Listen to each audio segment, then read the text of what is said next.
It was one of those perfect spring mornings where the air felt fresh and crisp, and the sun painted everything in a warm, gentle light. At Rainbow Valley Park, the playground buzzed with the happy squeals of children, the creaking of swing chains, and the soft thud of little feet running across wood chips. Mrs. Anderson, a black woman with kind eyes and a bright smile, watched her adopted daughter Lucy racing toward the slide. The little girl's blonde curls bounced with each step, her pink backpack decorated with unicorns jumping up and down on her shoulders. They had planned this park day all week, and Lucy had been counting down the days, hours, and even minutes until Saturday morning. "Mom, look how high I can go," Lucy called out from the top of the slide, waving with both hands. Mrs. Anderson gave her an enthusiastic thumbs up, her heart warming at her daughter's endless energy. She remembered the day they'd first brought Lucy home 3 years ago, a shy 3-year-old who barely spoke above a whisper. Now, at 6, she was their little ray of sunshine. Mrs. Anderson pulled out her phone to take a video of Lucy's grand sliding adventure. These were the moments she loved sharing with her husband, who was stuck at work today managing the weekend shift at the hospital. As she recorded, Lucy made silly faces and pretended to be a superhero swooping down to save the day. The playground was getting busier as more families arrived.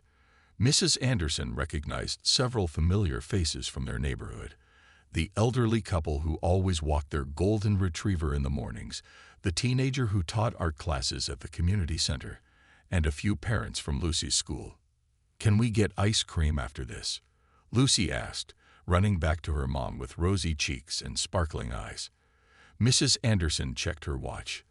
They still had plenty of time before lunch. "Tell you what," she said, straightening Lucy's slightly crooked unicorn headband. "If you can show me your best monkey bar skills, we'll stop by Mr. Wilson's ice cream truck." Lucy's face lit up like a Christmas tree at the mention of ice cream. As they walked hand in hand toward the monkey bars, Mrs. Anderson noticed a woman she hadn't seen before sitting on a nearby bench. The woman kept glancing their way with an odd expression, but Mrs. Anderson didn't think much of it. After all, this was their happy place, their special mother-daughter time. Lucy's determined face as she reached for the first monkey bar made Mrs. Anderson smile. Her daughter's tongue stuck out slightly at the corner of her mouth, her signature concentration face. "You've got this, sweetie," she cheered, standing close by just in case Lucy needed a helping hand. The morning air filled with Lucy's giggles as she made it across 3 bars. A new personal record. Mrs. Anderson clapped and cheered, feeling that familiar surge of pride that came with watching her daughter grow and achieve new things. Neither of them noticed the woman on the bench pulling out her phone and starting to type furiously. They were too busy celebrating Lucy's monkey bar victory with a silly victory dance they had made up together. It was just another beautiful morning at the park, at least for now. Mrs. Anderson pulled a water bottle and some apple slices from their park bag, setting up their usual snack spot under the big oak tree. Lucy plopped down next to her, still catching her breath from all the excitement. As they shared their snack, they played their favorite cloud-watching game, finding shapes in the fluffy white clouds floating overhead. "That one looks like our cat Pepper." Lucy pointed excitedly at a cloud that did indeed resemble their family pet. Mrs. Anderson smiled, remembering how Lucy had picked out Pepper from the shelter last year, insisting that the black cat with one white paw was meant to be part of our family. Little did they know that their peaceful morning was about to take an unexpected turn. The woman on the bench, Mrs. Parker, couldn't stop staring at Mrs. Anderson and Lucy. She was new to the neighborhood, having moved in just last week, and she prided herself on being observant of suspicious activity. To her, everything was suspicious. The teenagers who played basketball after dark, the delivery person who took pictures of packages, and now, this situation in front of her. She gripped her designer handbag tighter, her knuckles turning white, as she watched the interaction between the black woman and the little white girl. Her mind started spinning stories, completely ignoring the genuine love and care obvious in every interaction between mother and daughter. Mrs. Parker pulled out her phone for the 5th time, this time opening her neighborhood watch app. She'd already posted 3 suspicious activity reports this week about a man walking his dog too slowly, a teenager wearing a hoodie in warm weather, and now she was crafting another post. "Does anyone know this woman?" she typed, trying to snap a discreet photo. Her hands were shaking with what she thought was righteous concern, but was really just prejudice wearing a poorly fitting mask of civic duty. Meanwhile, Lucy had convinced her mom to push her on the swings. Mrs. Anderson was doing what countless parents do, giving those perfect pushes that send their children soaring just high enough to be thrilling but not scary. Lucy's laughter rang out across the playground, pure joy in its simplest form. "Higher, Mom. I want to touch the clouds," Lucy called out, her feet kicking toward the sky. Mrs. Anderson laughed, remembering how she used to say the exact same thing to her own mother on similar playground days. Mrs. Parker watched this normal scene with growing agitation. She saw Mrs. Anderson take pictures of Lucy on the swings, and instead of seeing a mother capturing precious memories, she imagined something sinister. The fact that Lucy kept calling Mrs. Anderson Mom didn't seem to register in her mind at all. A few other parents had noticed Mrs. Parker's obvious staring by now. 2 moms exchanged knowing looks. They'd seen this type before. One of them, a regular at the park, considered going over to explain that Mrs. Anderson and Lucy were well known in the community, but before she could, Mrs. Parker was already on her feet. She smoothed her expensive pantsuit, adjusted her pearl necklace, and began walking toward the swings with the confidence of someone who believed they were about to save the day. Her heels clicked against the concrete path, drawing attention from nearby families. Mrs. Anderson noticed the approaching woman but kept pushing Lucy on the swing. She dealt with curious looks and occasional questions before. It was unfortunately part of being an interracial adoptive family. Usually, a simple explanation was enough to satisfy people's curiosity. Lucy was lost in her own world of swing-set dreams, singing a made-up song about clouds and unicorns. The peace of the morning still hung in the air, but it was growing thinner with each click of Mrs. Parker's heels. Other children continued playing around them. A boy built a sandcastle in the sandbox. 2 girls played hopscotch on the painted sidewalk, and a group of kids took turns on the slide. The normal sounds of a playground morning created a backdrop for what was about to unfold. Mrs. Anderson took a deep breath as Mrs. Parker came closer. She could read the woman's body language and knew this wasn't going to be a friendly chat about the lovely weather. She'd seen that look before, the self-righteous concern, the barely hidden suspicion. The morning breeze carried the scent of blooming flowers and fresh-cut grass, but there was tension building in the air like the moments before a summer storm. Mrs. Parker clutched her phone tighter, her long manicured nails tapping against its case as she prepared to speak. The peaceful morning at Rainbow Valley Park was about to change dramatically, and no one, especially not Mrs. Parker, was prepared for what would happen next. "Excuse me," Mrs. Parker's voice cut through the playground noise like a knife. She stood with her phone held tightly in one hand, her other hand planted firmly on her hip. "I need to ask you about this child." Mrs. Anderson's heart sank, but she kept her face calm. She'd learned over the years that how she handled these moments would shape how Lucy understood them later. "Lucy, sweetie, would you like to take a little break? I packed your favorite apple juice." But Mrs. Parker stepped closer, positioning herself between the swing and Mrs. Anderson. "I've been watching you take pictures of this child," she said, her voice rising slightly. "And I have to say, it seems very suspicious." Lucy's swing slowed to a stop, her earlier joy evaporating like morning dew. She looked between her mother and the stranger, confusion clouding her usually bright face. "Mom," she called out, uncertainty making her voice smaller. "It's okay, baby," Mrs. Anderson said softly, moving to step around Mrs. Parker. But the woman shifted again, blocking her path. "Don't move," Mrs. Parker commanded, holding up her phone like a shield. "I've already documented everything. Taking pictures of children, pretending to be their mother. I watch enough true crime shows to know what's going on here." Other parents began to gather nearby, drawn by the confrontation but unsure how to intervene. The elderly couple with the golden retriever had stopped their morning walk to watch. Even the kids on the playground had grown quieter, sensing the tension in the air. "Ma'am," Mrs. Anderson began, her voice steady despite the anger and hurt building inside her. "Lucy is my daughter. We adopted her 3 years ago, and we come to this park every weekend." Lucy had slipped off the swing by now and tried to run to her mother, but Mrs. Parker put out an arm to stop her. That was the moment Mrs. Anderson felt her patience snap, though her voice remained measured and calm. "Do not touch my child," she said, each word clear and firm. "You're frightening her, and you have no right to interfere with our morning." Mrs. Parker's face flushed red, but she stood her ground. "A likely story. I'm just trying to protect this little girl. Why would her mom look like?" "Well," she gestured vaguely at Mrs. Anderson, unable to even finish her prejudiced thought. Lucy, always perceptive despite her young age, began to understand what was happening.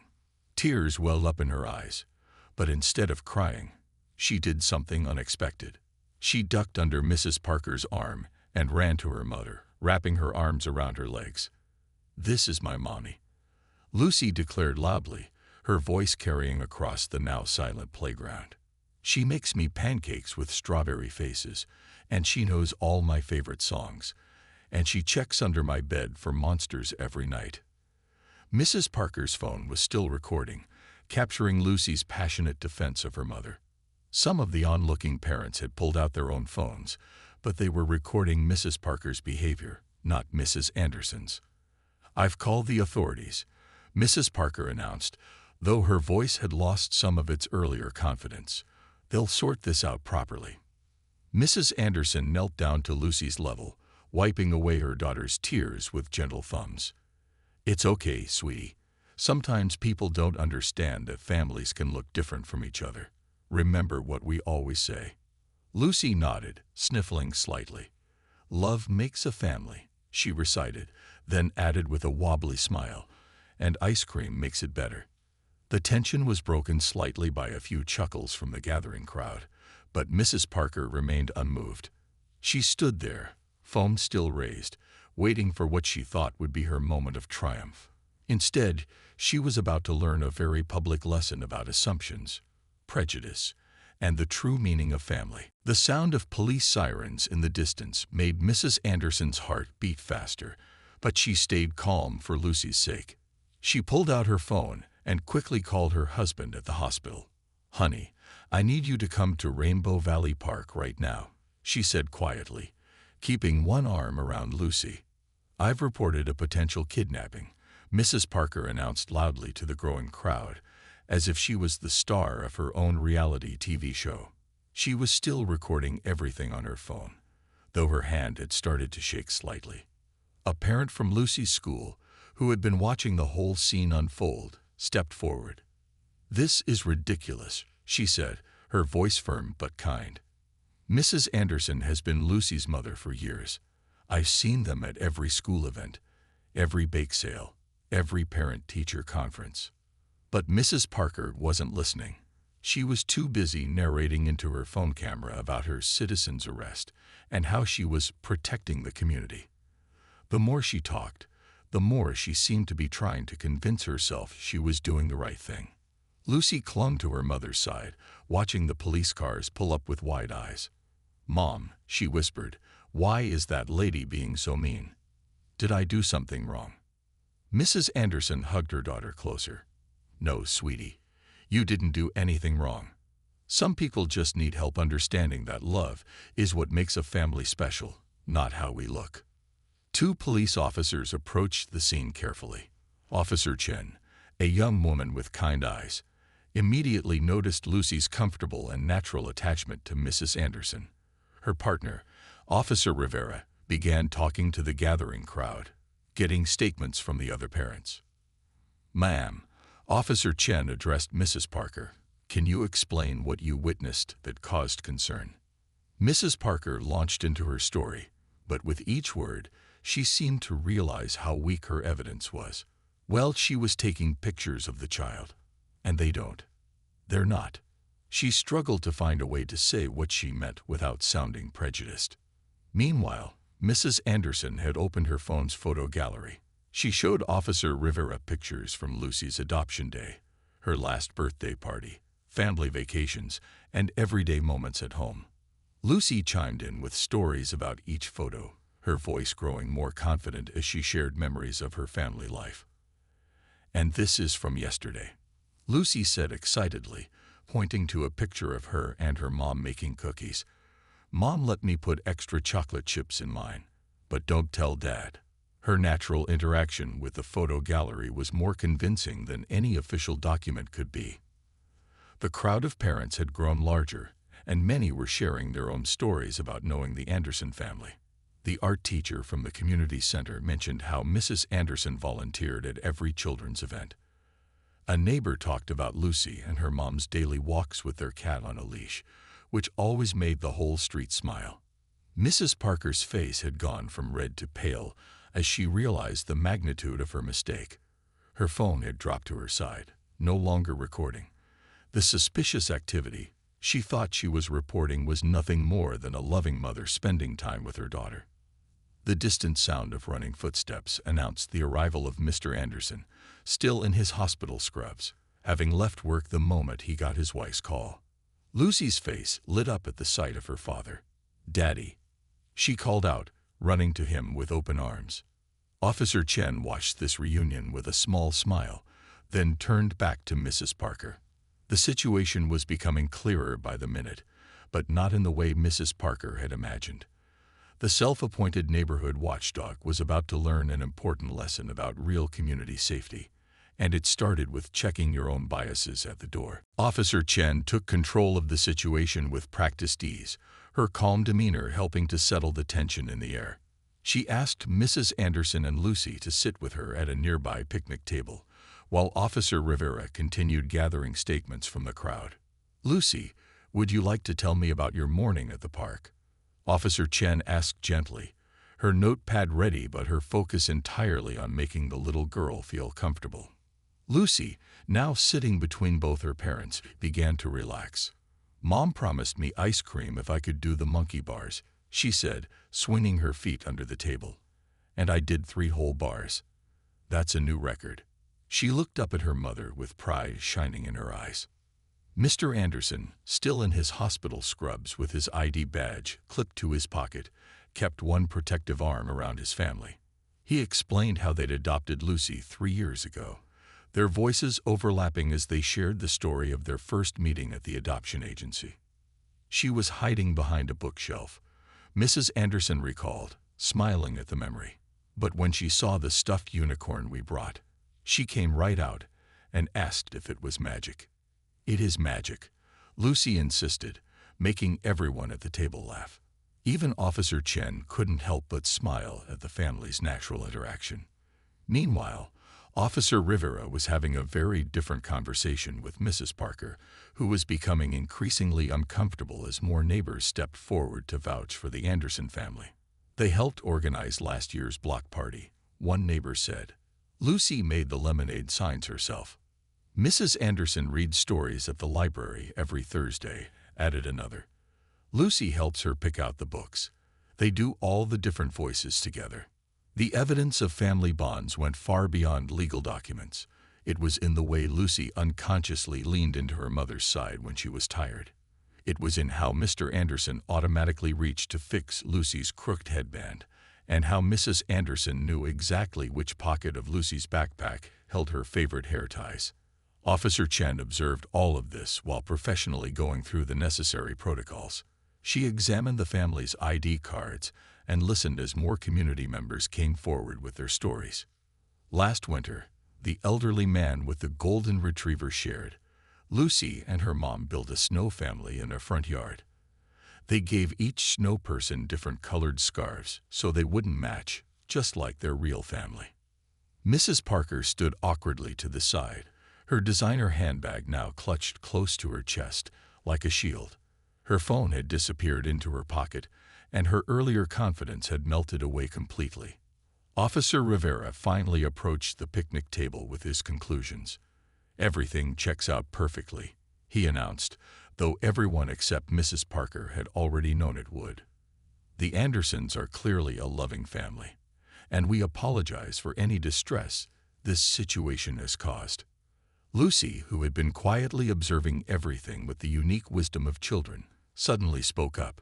"Mom, can Mrs. Parker have some ice cream too?" she asked, surprising everyone. "Maybe she's just having a bad day." "You always say ice cream makes bad days better." The simple kindness of a child's suggestion brought tears to several eyes, including Officer Chen's. Here was Lucy, who had been frightened and confused just moments ago, offering friendship to the very person who had caused those feelings. Mrs. Anderson hugged her daughter close, overwhelmed with pride at Lucy's compassion. This was the kind of moment that showed exactly why family bonds went so much deeper than surface appearances. The morning sun had risen higher in the sky, warming the playground and casting short shadows beneath the play equipment.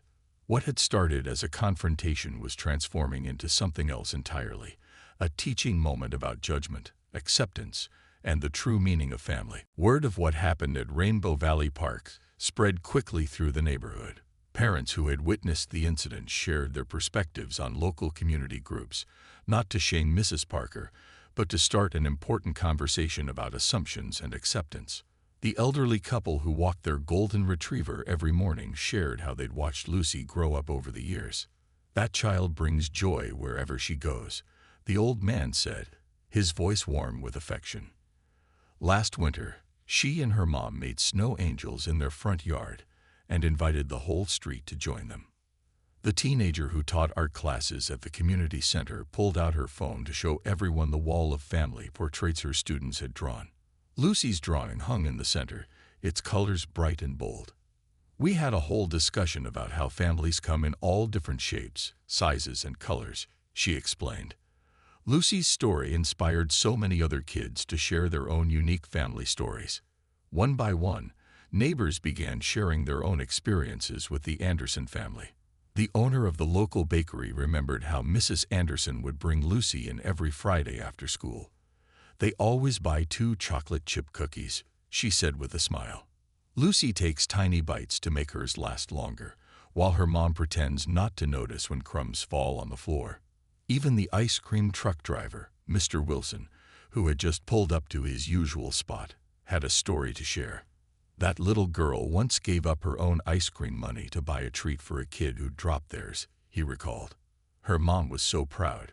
She bought ice cream for both of them." The local news had picked up the story, but not in the way Mrs. Parker had imagined when she first made her call. Instead of a crime story, it became a teaching moment about community, family, and the danger of jumping to conclusions. Parents from Lucy's school began organizing a diversity awareness event. "We want all families to feel welcome and celebrated," explained the PTA president. "What happened today shows us we still have work to do, but also that our community is ready to do that work." Social media lit up with support for the Andersons, but Mrs. Anderson asked people to focus on the bigger picture. "This isn't just about our family," she posted in response to the outpouring of love. "It's about all families who face judgment because they don't fit someone else's idea of what a family should look like." Lucy, meanwhile, had become something of a playground celebrity, but in the most wholesome way. Other kids were asking their parents questions about adoption, about different types of families, and about why some people judge others based on how they look. The local library, where Mrs. Anderson regularly read stories during Children's Hour, announced a new monthly program called Family Stories, where different families from the community would share their unique journeys and experiences. A group of middle school students, inspired by the incident, started making posters for their school hallways. "Family love comes in all colors," read one. "Different outside, same heart," declared another. Their art teacher praised their initiative and helped them create an entire exhibition. Through it all, Lucy remained remarkably positive. During afternoon recess the following Monday, she was overheard explaining to her friends, "My mom says when people are mean, it's usually because they're scared of things they don't understand. But once they understand, they're not so scared anymore. The community's response showed how one incident could spark positive change. Instead of division, people chose understanding. Instead of anger, they chose education. And most importantly, instead of letting one person's prejudice define them, they let their response to it show who they really were. As the story spread, more families began coming forward with their own experiences. Different kinds of families, adoptive families, mixed-race families, blended families, all began sharing their stories, creating a tapestry of love that proved family bonds go far deeper than physical appearances. Word of what happened at Rainbow Valley Park spread quickly through the neighborhood.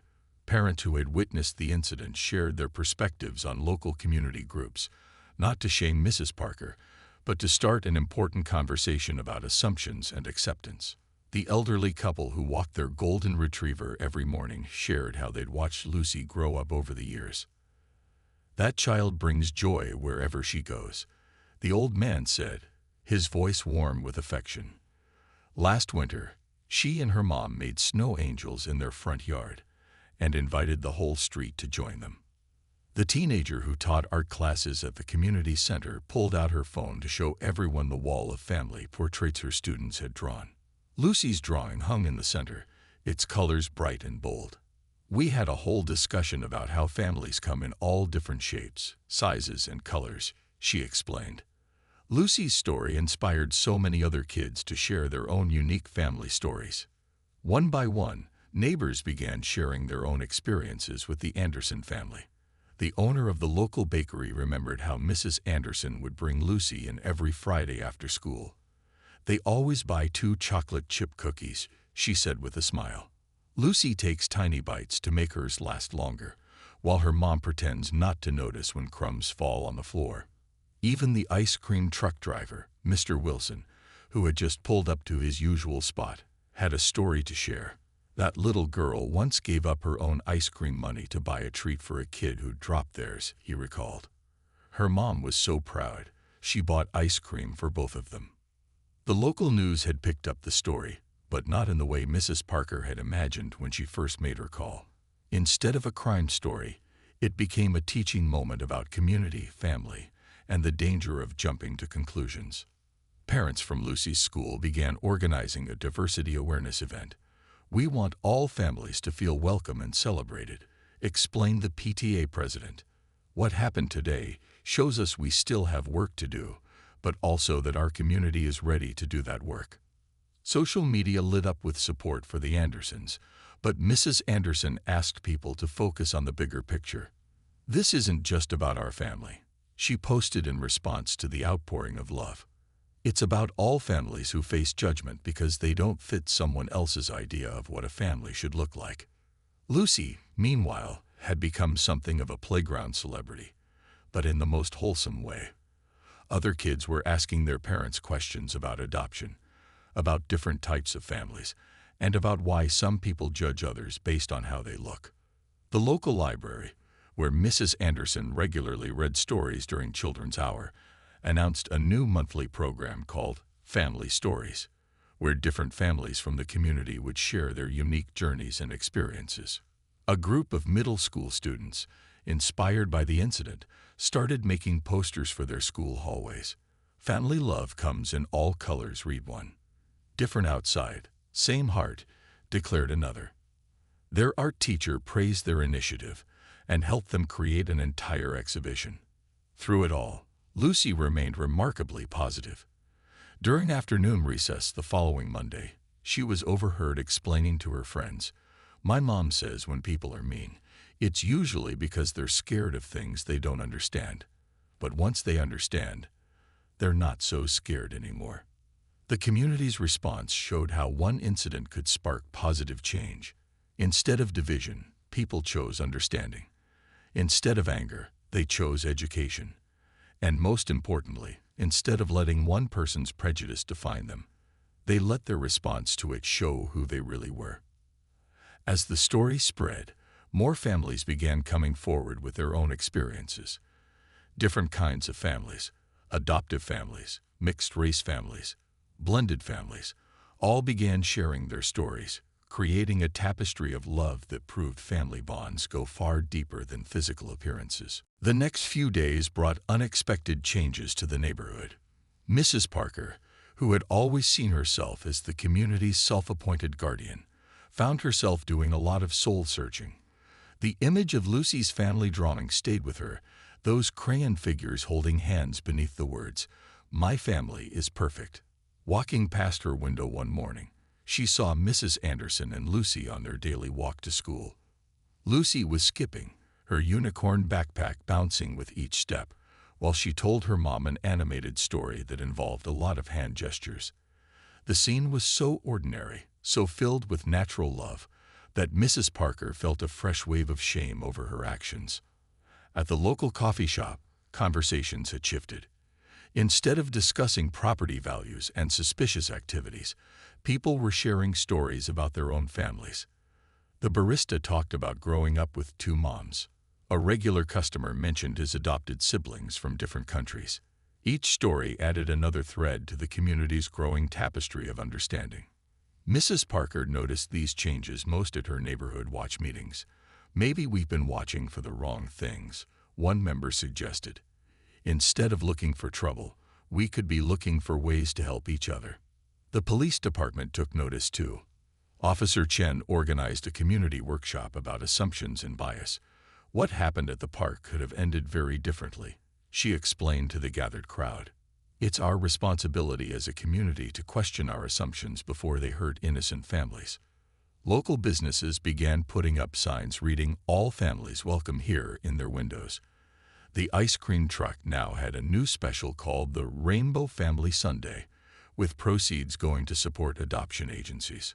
But the most significant changes were happening in the quieter moments, like when Mrs. Parker saw Lucy at the library during story time, sitting cross-legged on the carpet while Mrs. Anderson read to a group of children. The story was about a family of different colored birds who made their nest together. Sometimes, Mrs. Anderson read from the book, "The most beautiful families are the ones that don't match." Lucy looked up at her mom with such pure love that Mrs. Parker had to look away, her eyes filling with tears. She remembered how she had tried to separate that very bond, all because she couldn't see past her own prejudices. The local news story about the incident went viral, but not for the reasons anyone expected. It wasn't the confrontation that caught people's attention. It was Lucy's response. Her offer to share ice cream with the person who had caused her family pain touched hearts across the internet. "Children often show us the way," Mr. Anderson told a reporter who asked about the incident. "They see love first, everything else second. Maybe we adults need to learn to do the same." The Neighborhood Watch app, which had once been filled with suspicious activity reports, now featured posts about community events, family gatherings, and offers to help neighbors in need. Mrs. Parker's last post, there had been her public apology, followed by a pledge to do better. One afternoon, she gathered her courage and approached the Anderson family after school. Lucy was the first to spot her, and instead of hiding behind her mom, she waved. That simple gesture of forgiveness from a child broke something open in Mrs. Parker's heart. "I've been taking some classes," she told Mrs. Anderson, her voice shaking slightly, "about diversity and adoption. I wanted to understand. I needed to understand." Mrs. Anderson's response was graceful but firm. "Understanding starts with opening our hearts before we open our mouths," she said. "Lucy taught me that the day we first met her." The afternoon sun painted the street in warm colors as families headed home, each one unique, each one perfect in their own way. The neighborhood had changed, and so had the people in it. Sometimes the best lessons come from the moments we least expect, and the teachers we never knew we needed. 1 month later, Rainbow Valley Park looked different. Not because anything had physically changed, but because of what happened there every Saturday morning.